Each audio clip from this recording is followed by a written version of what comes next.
Valverde pulling for Miguel Angel Lopez, Ineos playing the Richie Porte trump card. Here are highlights of Criterium du Dauphiné, Stage 7. We head to the high mountains for the first time, up to Le Plan, this mountaintop finish, but there's like 80 to 90 Ks of flat before the first climb, which will allow a breakaway to form with not necessarily pure climbers. It's an opportunity to get satellite riders in that break before the climb start with the Col du Pré. 13 Ks at about 8%. We wouldn't see it televised, unfortunately, but then the finish is up to Le Plan. 17 Ks at 7.4%. A reminder of the GC standings before this stage. Lutsenko in the yellow jersey, 8 seconds ahead of Izagirre. Thomas 2 seconds ahead of Porte, the two Ineos riders, both ahead of the best Movistar rider, Miguel Angel Lopez. So Lutsenko in yellow, Colbrelli in green. The coverage started with about 48.7 Ks to go, but I've got these pictures that show the break initially forming. Roland for B&B Hotel wanting to get in that break, with Marco Haller for Bahrain victorious, as well as Arcas, the Movistar rider who you can see at the back here. He's an important rider in this break. Movistar have put him there as a satellite rider for the last climb. And back on the Corne de Roselend, the first images we saw of the GC group, it was Movistar pacing with Verona and Erviti. And there's this long descent and valley before the final climb where the rouleur type riders like Haller and Michael Valgren tried to put the climby guys like Ellison and Pierre Rolland under pressure. They were joined by Tuchveld and Arcas before that climb, and Movistar were pacing that descent, just keeping it all together, keeping the brakes, the gap to it pretty stable, about 2:52 before hitting it on that climb with Rojas.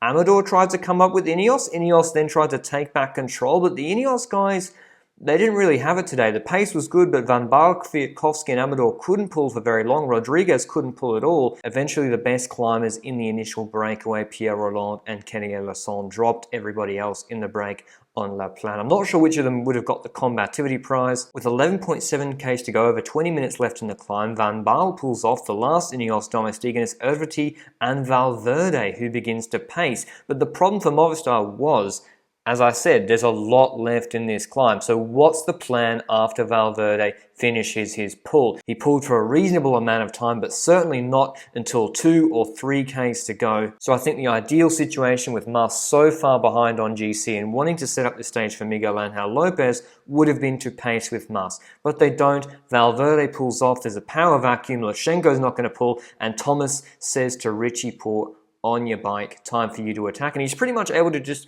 drift off the front of this group, and it's Enric Mas, not Miguel Angel Lopez, marking Richie Porte. Just to remind you of the GC standings, Richie Porte is on 15 seconds and Enric Mas is on 1 minute 15, a full minute behind Richie Porte. And the other riders in this group, Kuss and Padun, are even further back on GC. So Richie Porte and Ineos are happy with this race situation. Porte is basically being able to extend his gap on GC. Thomas can sit in the wheels behind, and it's forcing Astana to chase with Izagirre, who's second on GC, and putting Lopez in a difficult position. But eventually the pace wasn't high enough, apparently, for Marc Padun, the young 24-year-old Ukrainian on Team Bahrain victorious. He attacks going for the stage with Sepp Kuss, whilst Richie Porte sits in front of that main GC group, continuing to force Astana to chase with Izagirre and Azure Desert for Ben O'Connor. And with 7.5 Ks to go, Kuss, yes, he's attacked too early once again, but this is looking like a good situation for him. He's pulling a little bit with Marc Padun, but Padun honestly was doing most of the work until he straight up drops Sepp Kuss with 4.7 Ks to go,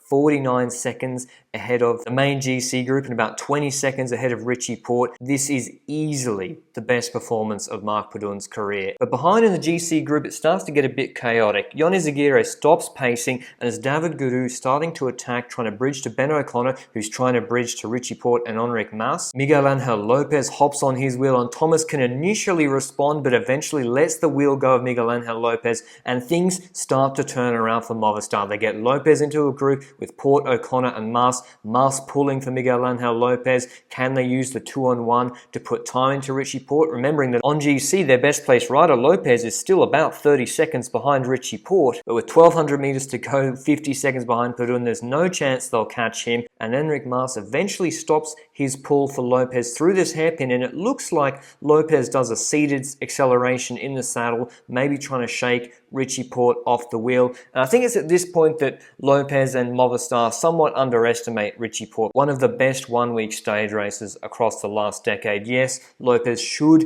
in theory, have the advantage going up to 2,000 meters, but it's not that high altitude up to La Plagne. And so Lopez pretty much begins to pace Richie Porte, extending Porte's gap on GC to every other GC contender. So a good situation for Porte. Now, maybe he didn't know how far ahead up the road Marc Padun was. If he thought, okay, he's only 10 to 12 seconds ahead, he's trying to chase Padun for the stage win. But maybe Movistar and Miguel Angel Lopez, all they were thinking about today was trying to take back time on Thomas on GC. But in doing so, perhaps Movistar forgot how strong Richie Porte is, and he hits Lopez with a big attack with 750 meters to go.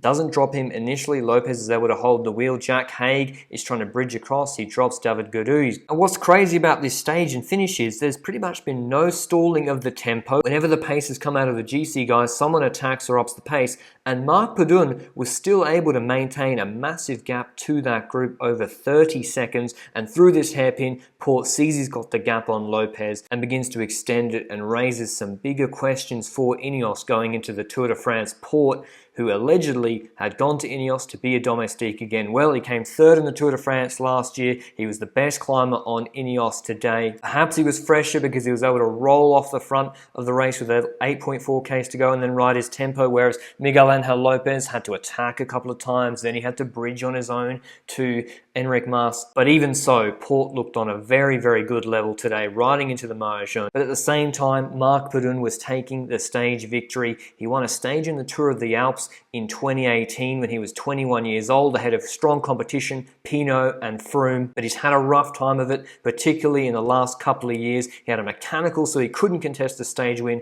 against Narvaez in the Giro last year. But today he took his first World Tour win just a week or so after Caruso took his first Grand Tour win. But I'd be keen to hear what you think in the comments down below. Do you think any of the GC teams made a massive blunder today? It seemed like Astana were the ones that really got played out, having to chase with Izagirre, and Ineos are going to be the team most happy with Porte going into the yellow jersey. But here's the final stage results.